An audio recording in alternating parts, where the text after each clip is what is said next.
If you've been a prospective home buyer at any point in your life in the last 20, 30, 40, 50 years, you've probably considered asking yourself the following question: should I buy an existing home or should I look at buying a new construction? And that concept has changed drastically in 2023, where existing homes are in short supply and new constructions are in even shorter supply. So in this video, I wanted to break down categorically a bunch of different considerations based on what you would expect in buying an existing home versus a new construction, and then which one would win in that category, and then at the end, wrap it up with my take on what I think would be better ultimately in 2023 for a new home buyer. Now, before we get into the meat of the video, if you're able to give me a like on the video, I would greatly appreciate it. It really helps out my growing channel here. So let's touch just briefly on why there's a housing shortage in the first place. And on the existing home side, it's because during the pandemic, the Fed dropped interest rates to effectively zero, and so many millions of homeowners across America either bought a new house and they, moved states, and, the work from home movement took off and everything like that, or they refied a higher interest rate and they were locked in, like myself, at a rate that's under 3%. So fast forward 3 years later, all of these people have incredible financial standing in their house. They have good equity as well because the market, as we saw, took off. So none of these people that are existing homeowners are incentivized to move. So they're holding on to their houses, their existing houses, for longer because it doesn't make financial sense. If you do the math on paper, it doesn't make sense for them to move houses and take on a 6 or 7% interest rate when they're under 3%. That's just bad math. So that is the case on the existing home side. And then we look on the new construction side, and that really took off and was exacerbated 3 years ago during the pandemic. And we saw supply chains start to break down.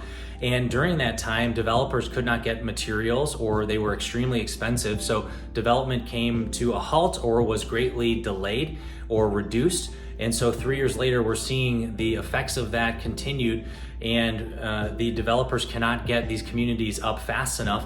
So we have a shortage on the existing house side, where these houses that were built decades ago, people are holding on to them, and then there's just not enough new construction happening. And that is truly because there's billions of people, and there's 330 million people in America, and they all want to own houses because this remnant of the American dream continues, and everyone wants to get into a house. So we're kind of stuck on both sides of the equation, and there's just not enough affordable single family homes going up. And then we'll talk about here which is better if you are able to find an existing house or you are able to find a new construction, which is going to be better, which is going to be more bang for your buck. So that's what I want to get into here in just a second. Now let's talk about the most fundamental element of this debate, either side of the equation. We're talking about the cost here. So the cost of a single family existing home or a new construction. And according to Realtor.com, the cost of a single family home in America is about $384,000, and the new construction is about $436,000. So roughly a $50,000 discrepancy. And in America, given kind of the average income, the affordability kind of stops somewhere around the $256,000 level. And most of the homes are well above that, given the numbers I just cited. So either way, it's going to be a challenge if you are on the lower side of income in America. It's going to be a challenge to buy an existing home or a new construction. So you might not even be there yet. However, if you do have that kind of money, you got to think about what's going to be better given kind of that $50,000 discrepancy on the existing home side or the new construction side. The other thing I wanted to mention is why developers build new constructions at such a high price point. And this concept that was in America, largely founded on this kind of suburban ideal by a guy named Bill Levitt. And if you talk to a boomer or someone in the silent generation, they absolutely know the concept of a Levitt town. And the sprawling suburb after World War II, that's when that became a thing. And so you're talking about these cookie cutter kind of suburban households, but people didn't mind at that time because they had a slice of the American dream, and they were able to, regardless if their house looked exactly the same as their neighbor, they could make it their own. And it was super affordable for a veteran, where the wife was a homemaker and the man went out and made a modest paycheck and was able to afford a home. And that was coined in the 1950s. And fast forward 70 years plus later, you're looking at, as I just mentioned, a new construction at almost $500,000, and it's completely unaffordable. And they're still building these cookie cutter type communities, or they're catering to the boomers that have a lot more money, and the entry price for some of these communities are $750,000, $750,000.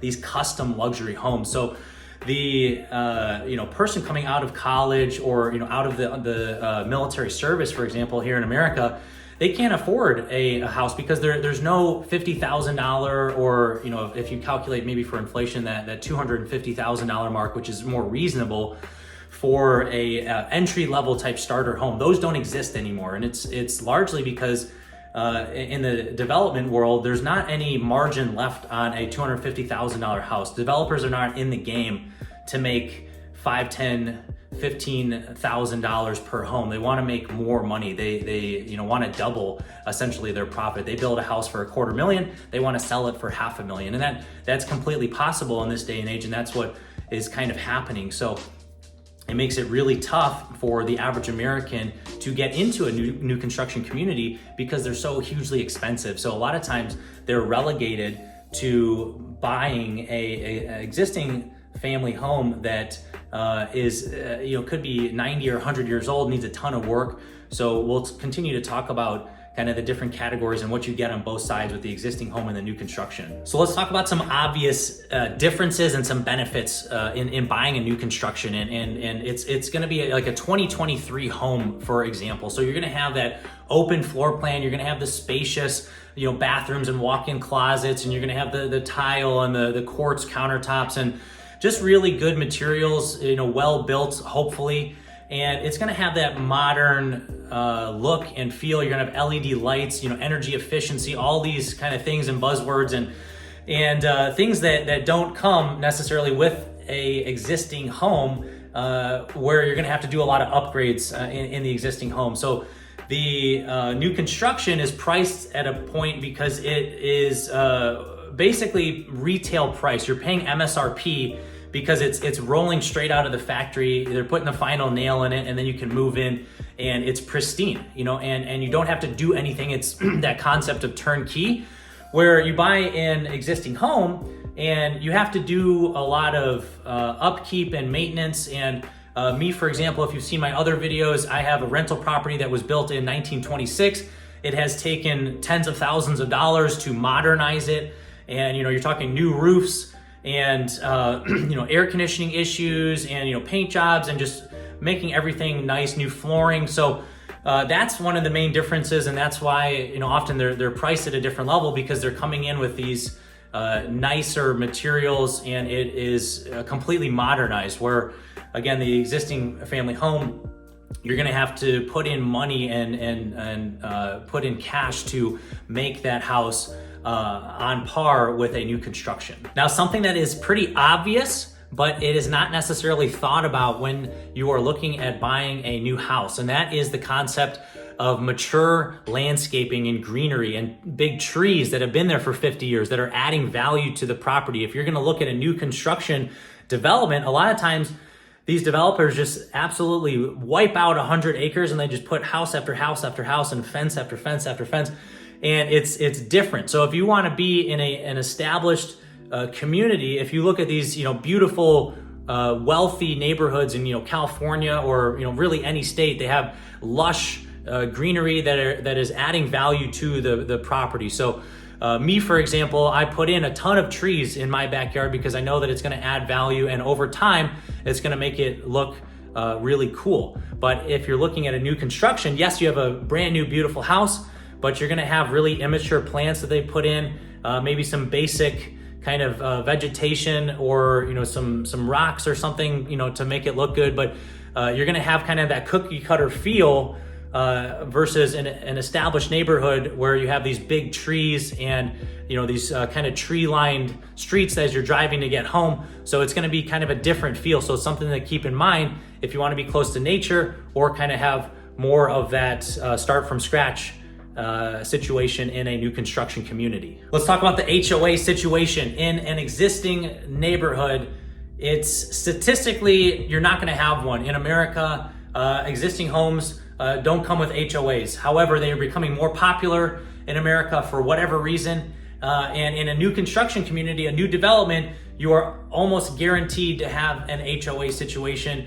Somewhere it could be $85 a month, it could be $300, it depends, or kind of a range on either side. So if you do not want to be in an HOA community, then you're better off looking for an existing home. However, you could end up with houses up and down the street that kind of tick you off because they are not well kept, they have junked cars. It depends on the type of neighborhood that you live in, the level of wealth, and the people that live there, of course. So that is one consideration. So if you really want to be in a kind of well-maintained, tight-knit, well-regulated neighborhood, then you might want to look at a new construction in a new development versus an existing home where it's kind of a free-for-all. You can contact the city to take care of issues for you. However, that level of oversight is nowhere near the same as what an HOA is going to do for you because of the financial commitment there and the regulations. You are signing a contract when you move into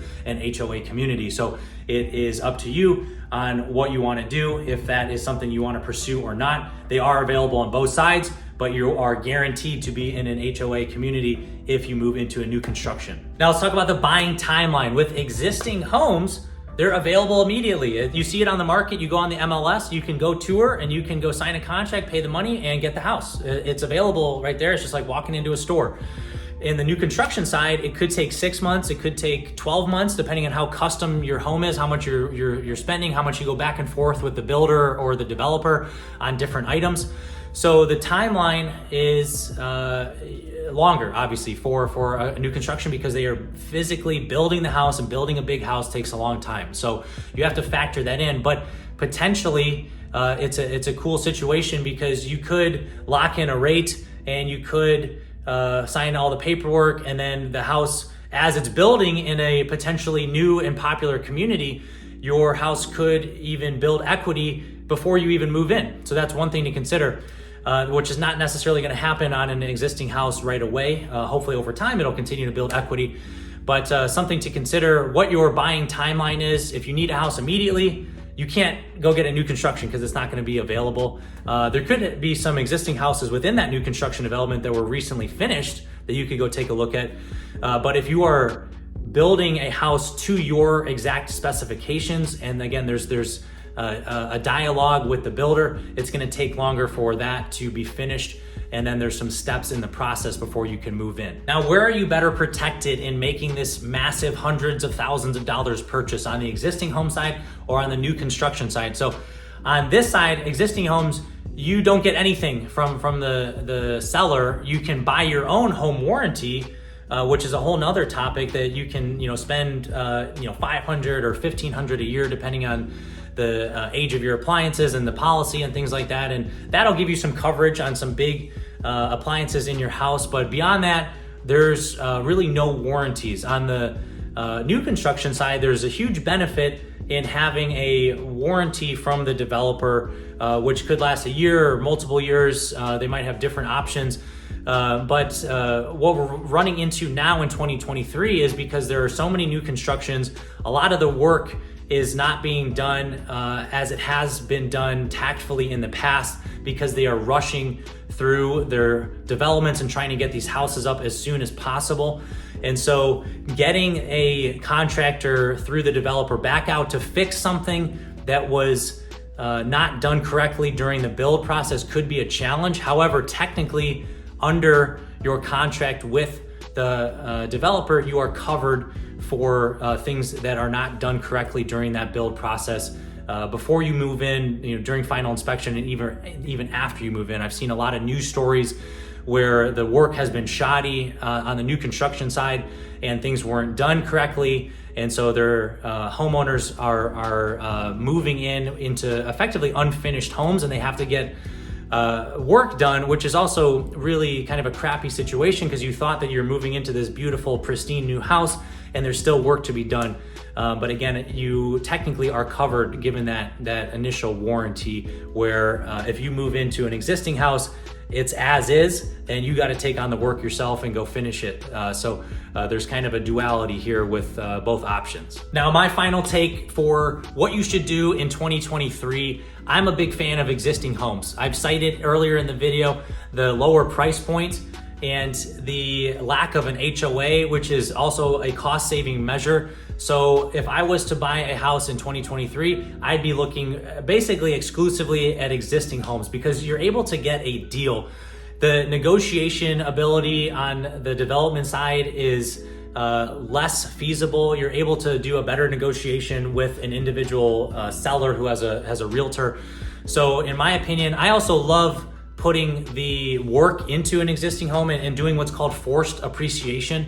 There's no forced appreciation available in a new construction because everything's already perfect, other than, letting the greenery grow over time. But when we're talking forced appreciation, it's things you can do quickly to add value immediately. And if you're moving into a turnkey home on the new construction side, there's not a lot you can do. Everything's painted, everything's beautiful already. So when you're looking and kind of scouring Zillow or Redfin for deals, you're looking at homes that you can add value to and then raise the equity level in your home really quickly and provide more value to a future homeowner and someone who's going to pay more for that house in the future. So personally, I think that there's more creativity on the existing home side and you can do a lot more with those houses. So for me, my vote is buying an existing house for all those factors. So that about wraps it up. I really appreciate you guys watching. Until the next real estate or DIY video, we'll see you later.